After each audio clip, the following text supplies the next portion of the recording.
Moi, mä oon Eero Saanamäki ja mä soitan ammatiksi nokkahuilua ja tervetuloa tänne Porin promenaadisaliin. Mä oon täällä Porin Sinfoniettan kanssa keikalla. Tänään oli ekat treenit ja huomenna on konsertti täällä salissa. Ja mä haluaisin tällä vielä puhua vähän siitä, että miksi yksi nokkahuilu ei riitä. Eli jos fonisti menee keikalle, niin silloin on yleensä yksi foni. Jos pianisti menee keikalle, silloin on yleensä yksi piano. Jos poikkihuilisti menee keikalle, silloin on yksi poikkihuilu. Miksi nokkahuilua tarvitaan mukamassa enemmän? Yksinkertaisimmillaan se johtuu siitä, että nokkahuilu jäi vähän jälkeen muiden puupuhaltimien kehityksestä 1700-luvun puolivälissä. Nokkahuilulle ei kehittynyt koneistoa, nokkahuilu jäi vähän semmoiseksi ehkä kapea soundiseksi tai ehkä vähän hiljaiseksi sen sointinsa puolesta verrattuna sitten poikkihuilu, fagottiin, klarinettiin, jotka on nykyään sinfoniaorkesterisoittimia, joita taas nokkahuilu ei ole. No nyt kun mä teen tämmöisiä nokkahuilusolistikeikkoja ja muutakin nokkahuilukeikkoja, niin mulla yleensä on sitten semmoinen arsenaali mukana soittimia, jolla mä ikään kuin vähän kompensoin sitä, että nokkahuilun se ambitus, eli se, että kuinka laajasti sillä pystyy ääniä soittamaan, kuinka matalalta, kuinka korkealta, niin se on aika vähän niin kuin rajoittunut, mutta sitten jos otetaan niin kuin vähän enemmän näitä soittimia käyttöön, niin sittenhän me saadaankin vähän enemmän tämmöistä soundipalettia ja meininkiä tähän, eli tässä on sopranino, alttonokkahuilu, toinen alttonokkahuilu, pikkubasso ja sitten mä kokoon vielä tommosen isomman basson tuolta laatikosta hetkinen.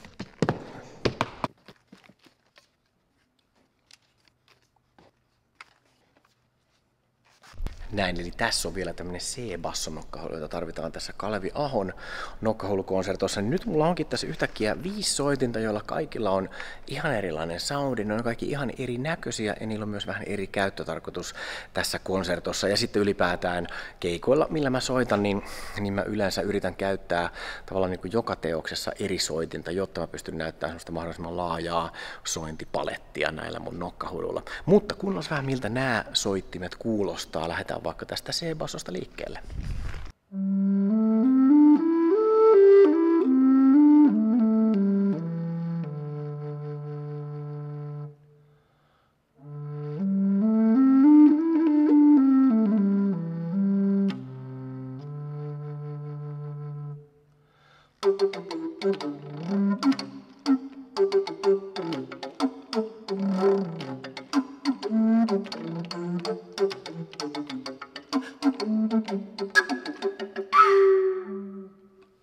Sitten siirrytään vähän pienempään bassonokkahuiluun. Tätä siis useimmiten kutsutaan bassonokkahuiluksi, jos puhutaan tämmöistä niin kuin barokkinokkahuilukvartetista, missä yleensä on sopraano, altto, tenori ja bassonokkahuilut. Eli tämä on basso, mutta koska tämä on tämmöinen F-basso eli pikkubasso, niin usein me ammattilaiset kutsutaan sitä myös basettinokkahuiluksi.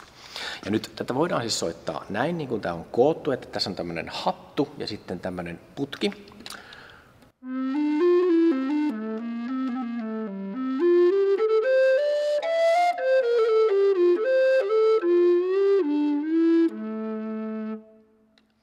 Mutta tämä voidaan tämä hattu myös tästä irrottaa, kääntää tämä suukappale sillä lailla, että valitettavasti se ääni tulee sitten soittajaan päin, mutta sitten toisaalta soittaja saa paremman kontaktin, kun soittaja pystyy puhaltamaan suoraan tuohon suukappaleeseen ja se on ilma-aukkoon ja silloin tämä soitin kuulostaa tältä.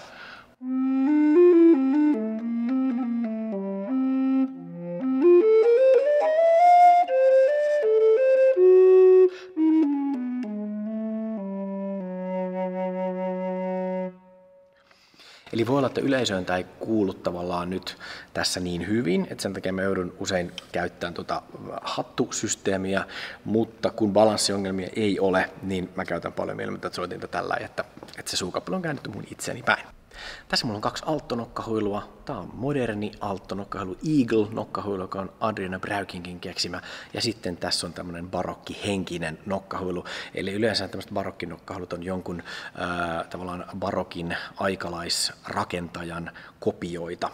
Eli soitinrakentaja on päässyt keski-eurooppalaisiin museoihin, vitriineihin, tutkiin näitä alkuperäisiä 1600-1700-luvun nokkahuiluja, tehnyt niistä semmoisia 10 millin tarkkuudella olevia kopioita ja myyvät sitten niitä tavallaan sen originaalin rakentajan mallin mukaisia soittimia.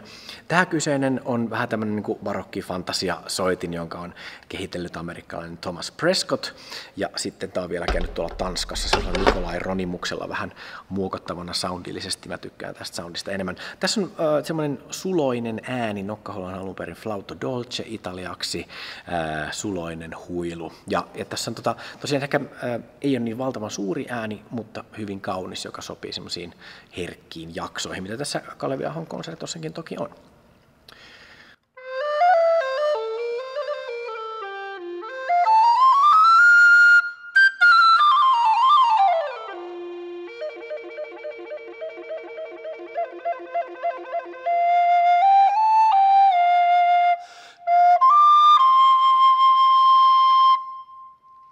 Kun taas sitten tässä Adrian Braukinkin soittimessa on aivan järkyttävän kova ääni.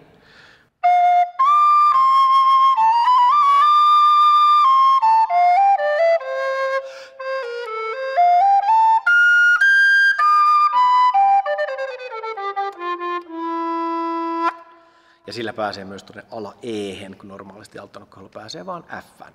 Eli tämä on semmoinen, jota pystyy käyttämään sitten, kun soittaa orkestereiden kanssa tai modernien puhaltimien tai vaikka pianistin kanssa, niin tästä lähtee tosi paljon meteliä. Tällä on hankala soittaa niitä pehmeitä jaksoja, ja sen takia mulla on sitten niitä pehmeitä jaksoja varten tämä toinen alttanokkahuilu. Mutta siis tämä The Eagle-nokkahuilu, niin tämä on avannut siis aivan uusia ovia mun soitolle.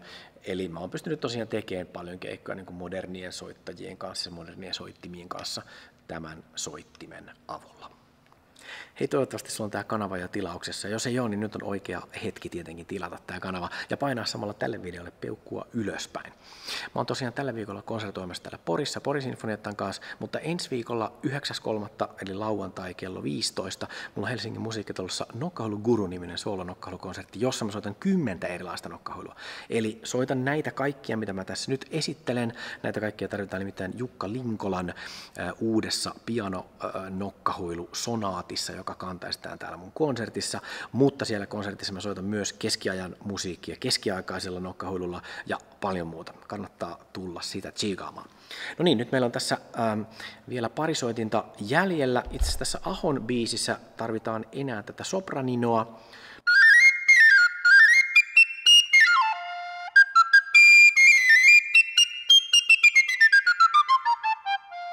Mutta koska mulla on pakko tällä reissulla harjoitella myös sitä Linkolan kantaesitystä, niin mulla on myös mukana tämmöinen sopranonokkahuilu. Ja tämä ei ole ihan mikä tahansa sopranonokkahuilu, vaan tämä on tämmöinen Dragon sopranonokkahuilu, jonka taas on tehnyt tämmöinen brittiläinen Tim Cranmore. Ja mikä tässä on erikoista sitten tämän upean lohikäärmeen lisäksi on se, että tämä on mikrofoni.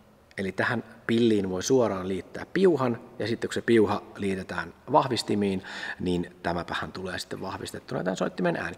Tämä on akustisestikin aika luja, tämä ääni, sopii hyvin esimerkiksi orkesterin kanssa soittamiseen tai pianistin kanssa soittamiseen, mutta sitten bändisoitossahan tietenkään tämmöinen akustinen soitin ei bändisoittimille pärjää, ja sen takia tässä on sitten vielä se mikki sisäänrakennettuna täällä suukappaleessa.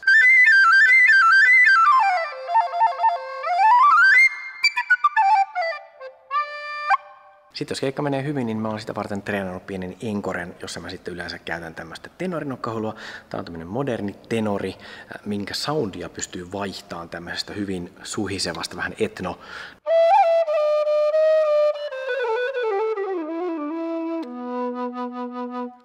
etnohenkisestä sitten vähän tämmöiseen kliinisempään.